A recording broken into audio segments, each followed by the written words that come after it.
Hello! I did not see you right there. This is Step Ahead with Ernie Rivera. I am your host, Ernie Rivera. And for today's episode, we are going to take a magical trip back to the amazing land of 2004. In 2004, there was a show that premiered on HBO. And what was this show? Amazing, spectacular, horrible. All these things were true about this show, and that show was Entourage. Oh yeah, oh yeah. Entourage is an amazing phenomenon because it is like a car crash.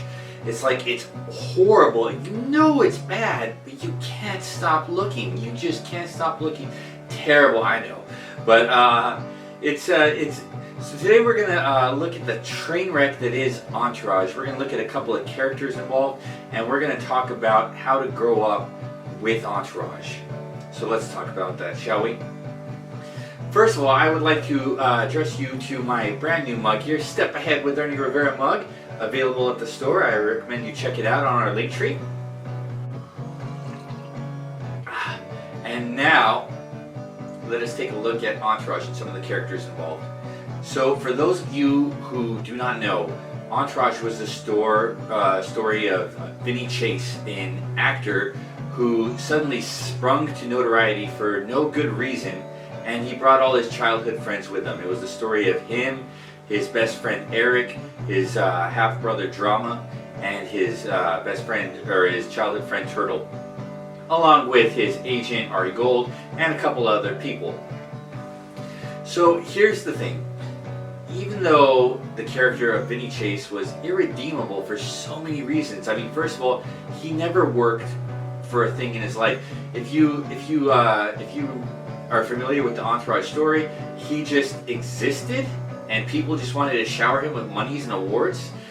Doug Allen, the creator of the show, said that it was something of a male fantasy to be living in this world where people just want to give you money and women just wanted to be with you all the time. And I think that's pretty ridiculous and a little condescending. It's not unlike that episode of The Twilight Zone where the guy dies.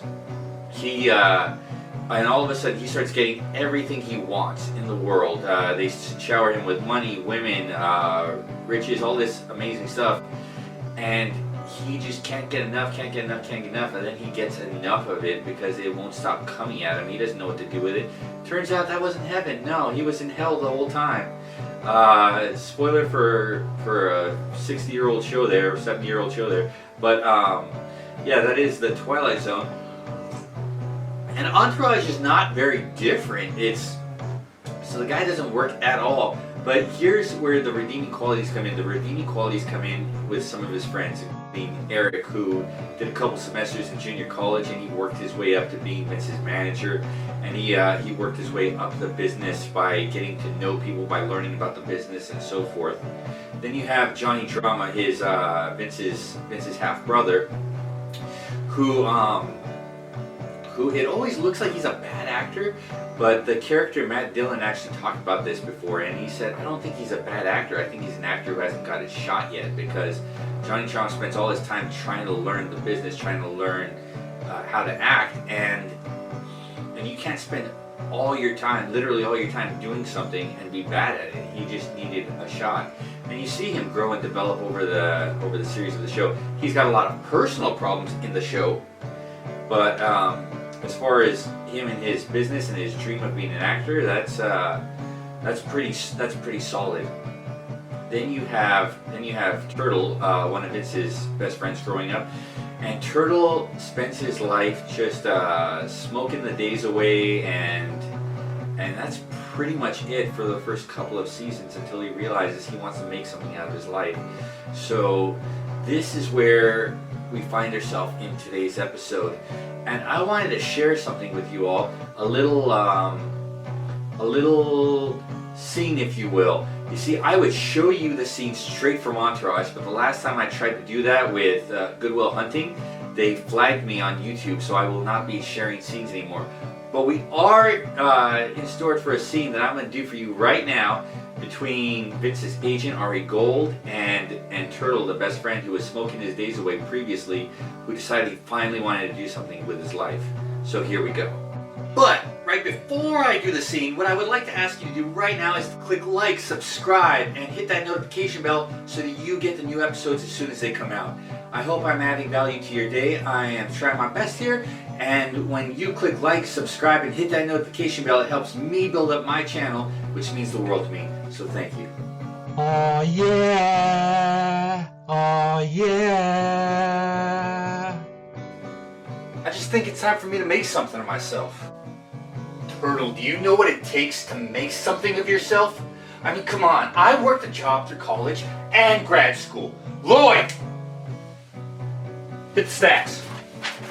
In front of people, I'm not performing. A Kingdom of Foibles. The Kingdom of Foibles, written by Karen Brown.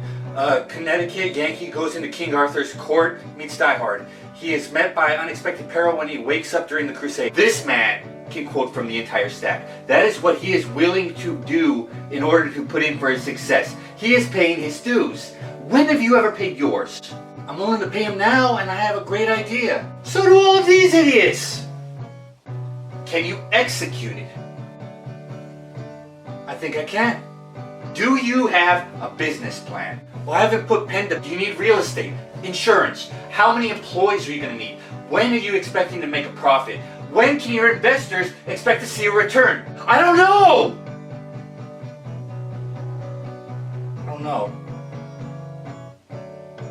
Look, when my son was born, the biggest fear I had was having this conversation. I knew I would give him anything in the world because he was my son. And that would do him no good. Which sucks because it wouldn't help him and he would just end up on the street doing with the two Corys because I was too big of a to say no. I am not going to make that mistake with you. Just say no. I think I can pull this off. Come back to me when you can prove it. That was probably the single best moment on the show because that was the single moment when Turtle realized he actually had to work. He actually had to do something in order to make something happen. You couldn't just wish it away. You couldn't just wish for something better.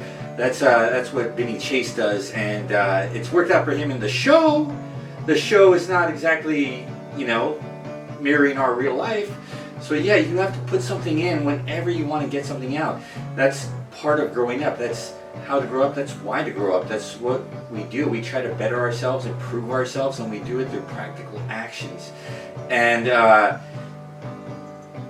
even though I wouldn't watch the show ever as a guideline to get stuff done, it's amazingly fun if you just want to watch mind-numbing, entertaining stuff for a little while. So I would recommend it. I would not recommend the movie, which was absolutely 100% horrible. The movie that came after the show. The show itself, the 8 or 10 seasons it has, I already forgot. It was pretty good. So I do recommend that.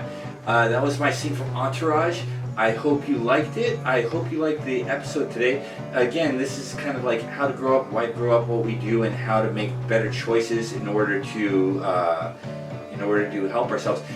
FYI, Turtle did end up eventually going to UCLA Extension School so he could learn business enough to get his business off the ground, and he turned out quite well in the show. So that was a pretty good mirror of our life, even though Vinny Chase usually isn't. So I thank you guys for being here with me. Thank you, one and all friends and family. I hope you have a great day. I hope you take care. Click like, subscribe, notification bell so you get the new episodes as soon as they come out. I hope you have a great one. Take care, guys. Bye.